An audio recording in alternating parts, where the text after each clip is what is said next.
Good afternoon, students. Welcome to the next lecture video. Before we can start the topic, these are the answer of that question that I give you in the previous video. आपका first question था आपका differentiate between the term of sedimentation and decantation with a suitable experimental techniques. And second question था आपका explain the technique for separating solid particles in the solid liquid mixture. जिसका first question का answer है आपका ये sedimentation and decantation are two very different terms. ये आपकी दो अलग अलग ऐसी टर्म्स हैं जिसमें sedimentation is the defined as a process of settling down of the heavier component present in the mixture. एक मिक्सचर में जो हैवियर भारी कंपोनेंट्स जो होते हैं वो आपके नीचे तली में बैठ जाते हैं. ये प्रोसेस आपकी सेडिमेंटेशन कहलाती है. और डिकेंटेशन प्रोसेस जो वो होती है जो लिक्विड मटेरियल होता है जब वो सेटल डाउन हो जाता है प्रॉपर तरीके से, तो लिक्विड मटेरियल होता है उसको हम दूसरे उसमें अलग निकाल लेते हैं, तो वो आपकी डिकेंटेशन प्रोसेस कहलाती है. फॉर एग्जाम्पल के रूप में देखते हैं तो आपको बहुत अच्छे से क्लियर होगा. Decantation is defined as a process of separating the liquid portion of a mixture. एक मिक्सचर का ऐसा पोर्शन जिसमें लिक्विड को हम अलग निकाल लें, तो ये आपका जो सेपरेट किया जा रहा है वो आपका अलग डिकेंटेशन प्रोसेस कहलाती है. When the heavier component settle at the bottom, और जो सेटल हो जाता है आपका बॉटम में वो आपका सेडिमेंट कहलाता है. क्लियर, यह सेडिमेंटेशन कहलाती है. Water is present in the upper portion. Water जो होता है वो हमारे कंटेनर के अपर पोर्शन में रहता है present. This can be separated from the sand settled at the bottom simply, जिसके कारण हम आसानी से उसको डिकेंटेशन की प्रोसेस से लिक्विड मटेरियल को अलग कर सकते हैं बाई प्योरिंग इन द डिफरेंट. जो हमारे प्योरिंग साफ तरीके से हमारा कहा जाएगा कंटेनर से हम उसको आसानी से निकाल लेते हैं, तो वही चीज़ लिखी हुई है container without using any other separating device. किसी और डिवाइस की हमको आवश्यकता नहीं होती. This is known as decantation. ये हमारी प्रोसेस डिकेंटेशन कहलाती है. नेक्स्ट सेकंड क्वेश्चन था आपका explain the technique for separating solid particles in a solid liquid mixture. इसका आंसर आपका ये है a solid component is separated in a soluble solid liquid mixture by evaporation. evaporation की process से हम solid liquid mixture से soluble components जो हैं उनको हम प्राप्त कर सकते हैं, जिसमें प्रिंसिपल है इसका separation of a mixture by evaporating the liquid component. The solid should be soluble in the liquid and should not be sublimed. ऐसा सॉलिड लिक्विड मिक्सचर में आपका पाया जाने वाला सॉलिबल कंपोनेंट जो आपका एवोपरेशन की प्रोसेस से जो हमारा वाटर रहता है वो हमारा एवोपरेट हो जाता है, उड़ जाता है भाप के रूप में. और जो हमारा सॉलिबल कंपोनेंट रहता है वो हमारा नीचे तली में, या हम बोल सकते हैं हमारे उसमें जिस बीगर में हम ले रहे हैं या जिस उसका यूज़ कर रहे हैं हम, या किसी एपरेटस का यूज़ करके जो हमारा जिसमें कंपोनेंट रह जाता है सॉलिबल वाला, तो उसको वो जिससे हम उसे प्राप्त कर सकते हैं सॉलिड लिक्विड मिक्सचर से. टेक्निक देखते हैं तो आपको और अच्छे से क्लियर हो जाएगा. Technique of separation. The soluble solid can be separated from its liquid component by allowing the liquid component to evaporation either on its own or by heating. Only हम हीट के द्वारा उसको अलग कर सकते हैं. ड्यूरिंग एवापोरेशन में the liquid component is lost. Liquid component जो होता है वो हमारा वेपर के द्वारा या वाटर वेपर के द्वारा हमारा लॉस हो जाता है एट द एटमॉस्फेयर में. And the solid remain behind. सिर्फ हमारा सॉलिड कंपोनेंट जो होता है वो हमारा बचता है. एग्जाम्पल के रूप में देखते हैं एवोपरेशन ऑफ कॉमन सॉल्ट का अगर आपने एवोपरेशन देखा हो तो सॉल्यूशन में जब हम लेते हैं सी वाटर को, तो जितना भी हमारा मटेरियल होता है वाटर और कॉमन सॉल्ट का, तो वाटर को जब हम हीट करते हैं तो वाटर जो रहता है वो हमारा एवोपरेट होकर एटमॉस्फेयर में चला जाता है, और जो कॉमन सॉल्ट बचता है वो हमारा नॉर्मली नीचे की तरफ रह जाता है या रिमेन रह जाता है. क्लियर. तो ये इसका डायग्राम है. जैसे कि मैंने आपको बताया, इसमें आपका सॉलिबल सॉलिड मिक्सचर इसमें पाया जा रहा है. जब हमने इसको एवापोरेट किया तो एवापोरेट होने के बाद ये आपका वाटर वेपर के रूप से ये आपका एटमॉस्फेयर में चला गया और ये हमारा सॉलिड रिमेन रह गया. हाँ, these are the answer of the previous lecture, previous assignments.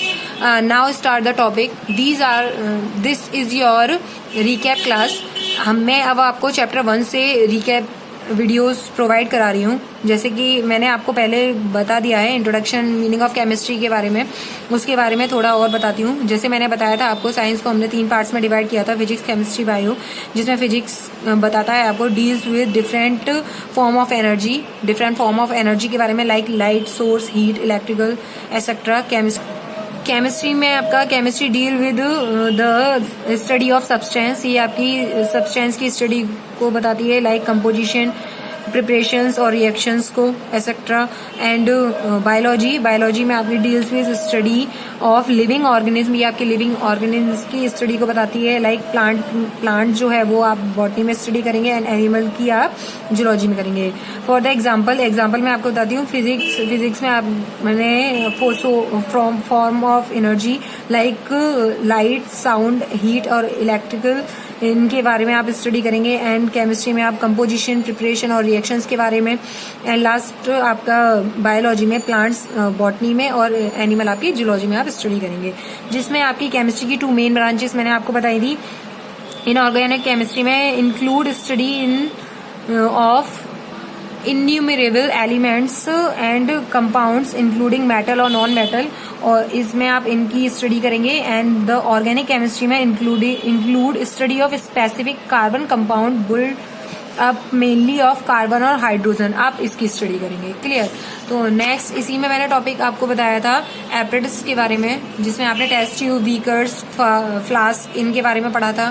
Test tube ये, बीकर ये और फ्लास्क ये, इसके बारे में पढ़ा था. जैसे कि मैंने आपको बताया था टेस्ट ट्यूब आपकी अलग अलग प्रकार की होती हैं, जो ऊपर की तरफ से खुली हुई और नीचे की तरफ से क्लोज्ड उसमें रहती हैं. ये आपके 4 सेंटीमीटर से 15 सेंटीमीटर तक अलग अलग साइज, वेरियस साइज की पाई जाती हैं, और ये हमारे केमिकल को गर्म करती हैं, इसीलिए इनको बॉइलिंग ट्यूब भी कहा जाता है. इसको हम अलग अलग केमिकल्स को गर्म करने के लिए यूज करते हैं. क्लियर. और बीकर में ये आपके अलग अलग ग्लास कंटेनर के होते हैं. ये lip available in the various size के पाए जाते हैं. कुछ आपके 250 के होते हैं, कुछ 500 के होते हैं, और कुछ मतलब अलग अलग प्रकार के आपके पाए जाते हैं. और इनका फंक्शन है ये आपको होल्डिंग, इसको हम अच्छे से पकड़ सकते हैं, अच्छे से मिला सकते हैं मिक्सचर को, और मिक्स करने में इससे आसानी रहती है. क्लियर. फ्लास्क आपके अलग अलग ग्लास एपरेटर्स वेरियस शेप के होते हैं, जिसमें जो वेरियस अलग अलग पर्पस के रूप में यूज किए जाते हैं. जिसमें फंक्शन है ये आपके 4 प्रकार के पाए जाते हैं. जिसमें फर्स्ट है आपका राउंड बॉटम फ्लास्क, दूसरा आपका फ्लैट बॉटम फ्लास्क, और नेक्स्ट है आपका कॉनिकल फ्लास्क, और लास्ट आपका रिट्रॉड. फंक्शंस इसके अलग अलग होते हैं. ये मेनली हमारे हीट करने के लिए यूज किए जाते हैं और मिक्सचर को अच्छे से मिक्स करने के लिए यूज किए जाते हैं. बट रिट्रॉड जो होता है वो हमारा डिस्टिलेशन एक्सपेरिमेंट को करने के लिए भी यूज किया जाता है.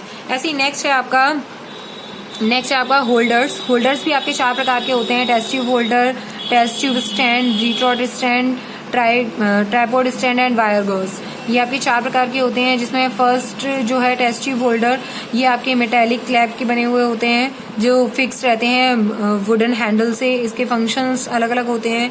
ये आपको टेस्ट ट्यूब होल्ड करने के लिए बहुत अच्छे से यूज किया जाता है. जिसमें जब हम किसी केमिकल को हीट करते हैं तो हम इससे पकड़ सकते हैं, जिससे वो केमिकल हमारी बॉडी पर ना आ सके. तो इसलिए हम टेस्ट ट्यूब होल्डर का यूज करते हैं. टेस्ट ट्यूब स्टैंड, जब हम किसी भी प्रैक्टिकल को करते हैं या जो भी रिएक्शन जब हम करते हैं, तो रिएक्शन करने के दौरान जब हम किसी केमिकल को लेते हैं, लेने के बाद जब वो ज़्यादा गर्म हो जाता है तो हम इसका यूज़ करते हैं फॉर द मतलब इसको रखने के, जितनी भी हमारी केमिकल्स है जिससे हम यूज़ कर रहे हैं उसको रखने के लिए. और कुछ टेस्ट ट्यूब जो सूख जाती हैं बिकॉज हमको केमिकल जिसका भी हम यूज़ कर रहे होते हैं वो हमको बिल्कुल साफ और सूखी हुई टेस्ट ट्यूब का यूज़ करने के लिए होता है. तो वो भी हम इसको जो टेस्ट ट्यूब होती है उसको हम इन्वर्ट करके रख सकते हैं, जिससे हमारी टेस्ट ट्यूब नेक्स्ट एक्सपेरिमेंट के लिए तैयार रहे. ठीक है. तो नेक्स्ट है आपका रिट्रॉड स्टैंड हमारे it contains an iron rod. ये आयरन रॉड की तरह होता है with a rectangular heavy iron base, जिसका एक आयरन बेस होता है. A clamp is mounted on the rod इसकी क्लैंप पर आपकी माउथ पर रॉड्स लगी हुई रहती हैं which can be raised on rotate, जो आपके रोटेट करने में, किसी भी फ्लास्क को पकड़ने में या आपके व्हीकल्स को पकड़ने में मदद करती हैं। फंक्शन में इसके इट होल्ड एपरेटर्स, ये मोस्टली फ्लास्क को यूज़ किया जाता है यूज ड्यूरिंग केमिकल रिएक्शन के दौरान। इट मूवेबल क्लैंप, इसकी जो क्लैंप जो होती है वो मूवेबल होती है, कैन बी एडजस्टेड अपवर्ड और डाउनवर्ड, और इसको हम अपवर्ड और डाउनवर्ड भी यूज़ कर सकते हैं। ट्राइपॉड स्टैंड और वायर गॉस, ट्राइपॉड स्टैंड आपके 3 पैरों वाला स्टैंड, जैसे कि मैंने आपको पहले बताया था 3 पैरों वाला स्टैंड होता है जो हमारा सपोर्ट करता है किसी भी फ्लास्क को गर्म करने में, और वायर गॉस को हेल्प करता है उसको ऊपर अपने ऊपर एडजस्ट करने में। वायर गैस का क्या होता है यूज, ये क्या होता है, it a rectangular wire mesh with the asbestos in centre and the place between tripod stand and the glass apparatus. ये ट्राइपॉड स्टैंड के बिल्कुल बीचों बीच में रखी जाती है, और रखने के बाद इसके बीच में फिल्टर पेपर लगा हुआ होता है, जिससे जो आग होती है, जो फायर होती है, वो हमारे फ्लास्क में अच्छे से जाए और प्रॉपरली लगे उस फ्लास्क में। और फंक्शन है इसके, it prevent the glass apparatus, ये ग्लास एपरेटर्स को बहुत अच्छे से प्रिवेंट करती है from cracking and heating from blow. And last है इसमें point, it initial and even distribution of heat, जो हीट का डिस्ट्रीब्यूशन रहता है बॉटम ऑफ द एपरेटस से अच्छे से इसको मिलता है ना। नेक्स्ट इसी में है आपका एपरेटस में गैस जार के बारे में देखते हैं। It a long gas jar which closed eight one, एक तरीके से एक सिरे से ये क्लोज रहता है, and serve as the base, जो बेस है, एंड हैज ओपन माउथ, और ऊपर की तरफ से ये खुला हुआ रहता है at the other. Next function इसमें देखते हैं, फॉर कलेक्टिंग गैसेस को कलेक्ट करने के लिए यूज़ किया जाता है बाई डिफरेंट मेथड्स, जिसमें फर्स्ट मेथड है आपका downward displacement of water. Downward displacement of water, इसमें क्या है, the gas jar is filled with water and invert over the behave self so that the water is displacement downward. इसमें क्या होता है, इसको हम यूज़ करते हैं फॉर द बिहेव सेल्स के रूप में। बिहेव सेल आपकी ये है, इसमें हम इसके ऊपर जस्ट हम गैस जार को रख देते हैं इन्वर्ट करने के बाद बिहेव सेल के रूप में जब इसमें हम कलेक्ट करते हैं मटेरियल को या सॉल्युबल वाटर को, तो वाटर में जो हमारी प्रेजेंट रहती है गैस, वो आपके बिहेव सेल के रूप से आपके वाटरी सॉल्यूशन से इस गैस जार में कलेक्ट हो जाती है। तो वही चीज़ लिखी हुई है, downward displacement and the gas is collected upward, ऊपर की तरफ कलेक्ट हो जाती है। It is use gas which are insoluble और slightly soluble in water, like nitrogen और ऑक्सीजन।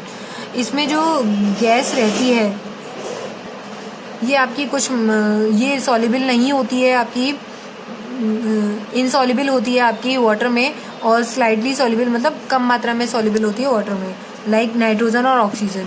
ठीक है, नेक्स्ट है आपका downward displacement of air. The method is used for gas soluble in water. ये हमारी ऐसी मेथड में यूज़ किया जाता है जो सॉल्युबल कही जाती है वाटर में, जो लाइटर होती हैं, हल्की होती हैं एयर से, लाइक अमोनिया। क्लियर। लास्ट इसमें मेथड है upward displacement of air. This method is used for gas. ये हमारी ऐसा मेथड है जो गैसेस के लिए यूज़ किया जाता है जो सॉल्युबल होती हैं वाटर में और हैवियर होती हैं एयर के, लाइक हाइड्रोजन क्लोराइड और सल्फर डाइऑक्साइड। नेक्स्ट इसमें है आपका फनल में है आपका it is made up of glass and available in a various size। ये आपके ग्लास से बनी हुई होती है, मतलब कांच से बनी हुई होती है, और ये अलग अलग साइज़ में हमारी पाई जाती है। फंक्शन है इसके फॉर प्योरिंग रिएक्टेंट को जब हम प्योर करते हैं तो इसका हम यूज़ करते हैं इनटू थिसिल फनल को लेकर, and from one vessel to another, एक वेसल से मतलब एक एपरेटस से दूसरे एपरेटस में, फॉर कैरिंग आउट फिल्ट्रेशन की प्रोसेस में इसको यूज़ किया जाता है, during which filter paper made up of conical shape, जिसमें कॉनिकल शेप में हम फिल्टर पेपर का यूज़ करते हैं, is webbed and place inside it, जो हम इसके ऊपर लगाते हैं, जिससे जो फिल्ट्रेशन का सॉलिड मटेरियल होता है वो उसमें कलेक्ट हो जाता है और लिक्विड मटेरियल हमारा दूसरे हम फ्लास्क में कलेक्ट कर लेते हैं। नेक्स्ट है आपका मेजरिंग एपरेटस। ये मेजरिंग एपरेटस हैं जिसमें आपकी पिपेट, ब्यूरेट और मेजरिंग सिलेंडर यूज़ किए जाते हैं। ये अलग अलग उसके होते हैं, बने हुए कांच के होते हैं, बट मेजरिंग सिलेंडर जो होता है वो आपका प्लास्टिक का भी होता है। आपकी पिपेट देखते हैं, मेजरिंग लिक्विड, ये लिक्विड को मेज़र करने के लिए किया जाता है। हम इसको शक करते हैं ऊपर की तरफ से मार्क लेवल तक। इसमें मार्क लेवल लगा हुआ होता है। क्लोज ओपन, जो ओपन शिरा है इसको हम थंब की सहायता से बंद कर लेते हैं तथा measuring liquid is then poured out is a removing of thumb. जब हम थंब को हटाते हैं इसमें से तब हमारा लिक्विड जो होता है वो नीचे की तरफ से रिमूव हो जाता है। ब्यूरेट में क्या है, मेजरिंग लिक्विड, ये भी हमारा लिक्विड को मेजर करने के लिए यूज़ किया जाता है। बाई प्योरिंग द लिक्विड, जितना भी हमारा लिक्विड होता है उसको प्योर करने के लिए, उसको यूज़ करने के लिए from the top of the burette के ऊपरी सिरे से हम लिक्विड को मेज़र करते हैं और मार्क लेवल, जितना हमें लेना होता है उतना मार्क लेवल पर हम लिक्विड को ले लेते हैं। And measured liquid is then, उसके बाद हम इसको मेज़र कर लेते हैं। रिमूव जब हम इसको करते हैं तो ड्रॉप वाइज यूज़ करते हैं by opening the removed drop wise by opening the tab blow. यहाँ नीचे एक छोटा सा टैब लगा हुआ होता है, इसको खोलकर हम इसको ड्रॉप वाइज मतलब बूंद करके इसको बाहर निकालते हैं। मेजरिंग सिलेंडर लास्ट उसमें देखते हैं, मेजर्स डिफाइंड वॉल्यूम, यह definite volumes of a liquid, जिस भी हमें लिक्विड को लेना होता है उसमें हम लेते हैं। फिर इसको भी हम ऊपर के मार्क से, मतलब ओपन एंड से ही लेते हैं। Filling the liquid to the mark level, जितना हमें लेना होता है उस मार्क लेवल के अकॉर्डिंग लेते हैं। एंड और जिस भी हमें एक्सपेरिमेंट में यूज़ करना होता है उसमें हम उसको यूज़ कर लेते हैं। Now recap video is complete. This is the test of the recap video and you can do on your own self. First question is, which tube is resistant to chemical and used for special purpose? ऐसी कौन सी tube है जो resistance to chemical के लिए use की जाती है and special purpose के लिए यूज़ की जाती है, उसका आपको नेम बताना है। नेक्स्ट क्वेश्चन है आपका, what is the main function of beaker का मेन फंक्शन क्या है वो बताना है। How many types of flask, name them, कितने टाइप के फ्लास्क होते हैं आपको उनको नेम बताने हैं। एंड नेक्स्ट क्वेश्चन है आपका, how many types of holders कितने प्रकार के होते हैं आपको ये बताना है। नेक्स्ट क्वेश्चन है आपका, which method is use for gas soluble in water and lighter than air, like example में है अमोनिया। ऐसी कौन सा मेथड है जो गैसेस में जो यूज़ किया जाता है, गैस में जो सॉल्युबल होती है वाटर के और हल्की होती है एयर से। नेक्स्ट क्वेश्चन है आपका, which method is use for gas soluble in water, ऐसा कौन सा मेथड है जो गैस के लिए यूज़ किया जाता है जो सॉल्युबल होती है वाटर में और हैवियर होती है आपकी एयर में। एग्जाम्पल के रूप में आपका हाइड्रोजन क्लोराइड और सल्फर डाइऑक्साइड। नेक्स्ट क्वेश्चन है आपका, which apparatus is made up of metallic clamp and fixed on a wooden handle, ऐसा कौन सा एपरेटस है आपका जो मेटेलिक क्लैप से बना हुआ होता है और जो फिक्स रहता है वुडन हैंडल में, उस एपरेटस का नेम लिखना है। एंड लास्ट क्वेश्चन है आपका, नेम सम मेजरिंग एपरेटस, आपको मेजरिंग एपरेटस के नेम लिखने हैं that having fixed volume for measurement, जो फिक्स्ड वॉल्यूम के लिए मेजरमेंट के रूप में यूज़ किए जाते हैं। सो now lecture is complete. I will meet you in a next lecture video. Till then, take care, stay home, stay safe.